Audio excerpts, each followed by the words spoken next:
Faye, the warrior of land and sea. Long ago, in a small Nigerian village by the ocean called Ifon, a fisherman named Akin fell in love with Omi, a radiant mermaid princess who often came to the surface. Their love was powerful but forbidden by the sea's laws. They had a daughter, Faye, a child of two worlds. She had human legs but carried the ocean's essence deep within her. Before Faye was born, Omi gave Akin a glowing pearl necklace for her, saying, "This pearl will protect her and unlock her destiny, but keep her away from the ocean, for she belongs to both worlds, and the sea will always call her back." Omi visited often, bringing Faye beautiful dresses made from shimmering sea silk and playing her role as a mother. But when Faye turned 6, Omi disappeared without a word. Akin searched the shore every day, his heart heavy with worry. One day a giant sea turtle emerged from the waves with grave news. "The sea is in chaos. The king has been overthrown and killed. Princess Omi is imprisoned in the dungeon with her siblings. A war rages beneath the waves. Stay far from the ocean and do not let Faye near it. Her life is in danger." Years passed, and Faye grew into a striking young woman, loved by all in the village. She was kind, brilliant, and always willing to help others.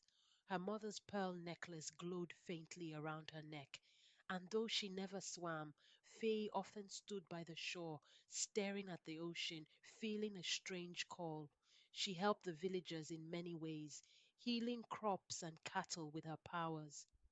The news of her abilities reached the palace, and King Adeniran invited Faye and Akin to thank her.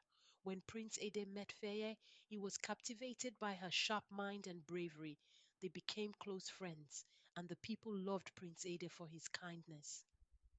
One year a terrible drought struck the land. Rivers dried up, crops withered, and the people grew desperate. The old king sent his son, Prince Aid, to find a solution. When he arrived, the villagers gathered around him to hear his plan. "My beloved people, I know you are suffering," Prince Aid said. "Our rivers no longer flow, our wells are dry, and the fields that once gave us food now stand barren. I must find a way to help."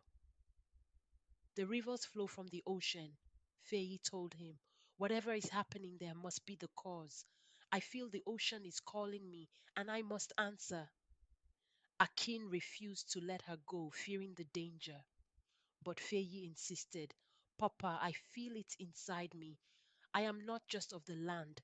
I was born to face this. Mama's necklace will guide and protect me." Faye and Prince Ade stood by the shore as she clutched her necklace. Suddenly the waves roared and the waters rose around them, forming a shimmering dome. The ocean pulled them in, and to their surprise, they found they could breathe underwater. Her legs felt light and her vision sharpened. She looked at her hands and saw faint blue veins glowing beneath her skin. "The ocean has awakened you," a deep voice said. The sea turtle had appeared again. "You are no longer just a girl of the land. You are of the sea, Faye. Your mother's blood flows strong in you." The sea turtle led them to the undersea kingdom. The city, once beautiful, was now in ruins, with crumbled coral towers and sunken statues. The traitors, monstrous sea creatures with sharp teeth and glowing red eyes, patrolled the streets. At the heart of the chaos stood the sea dungeon, where Omi and her siblings were imprisoned. Faye, Prince Ade, and the sea turtle devised a plan. "We must free my mother and her siblings," Faye said, "but I need power to fight." The sea turtle replied, "The necklace holds your mother's gift. It will unlock the energy you need, but once released, you must control it, or it will consume you."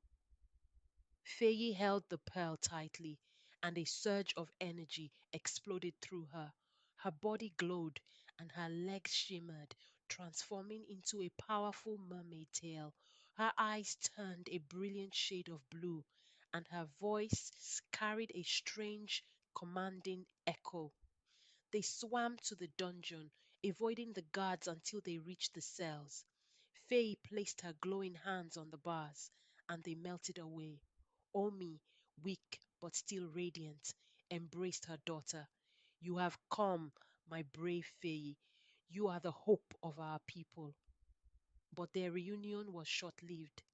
The traitorous leader, a giant eel like creature named Lanera, appeared with his army of sea monsters. His voice boomed, You dare defy me! I will crush you all. The battle was fierce. Prince Ad, wielding a trident given to him by the sea turtle, fought alongside loyal sea creatures. Fei unleashed her newfound powers, creating whirlpools that trapped the monsters and summoning glowing chains of water to bind them. Lanira lunged at Fei, his massive jaws snapping. She dodged and struck him with a blast of energy from the pearl, but he was too strong. Omi joined the fight, and together they overwhelmed him. Fei summoned all her strength, her tail glowing brightly, and created a massive wave that swallowed Lanira and his army, banishing them to the dark depths of the ocean. With Lanira defeated, Omi's brother, the rightful heir, was freed and crowned the new Sea King. Peace returned to the ocean. Before leaving, the new Sea King revealed that the drought on land had been caused by a magical dam built by the traitors to block the flow of water. Feyi, Prince Ade, and Omi worked together to break the dam, restoring the rivers. The land flourished once again.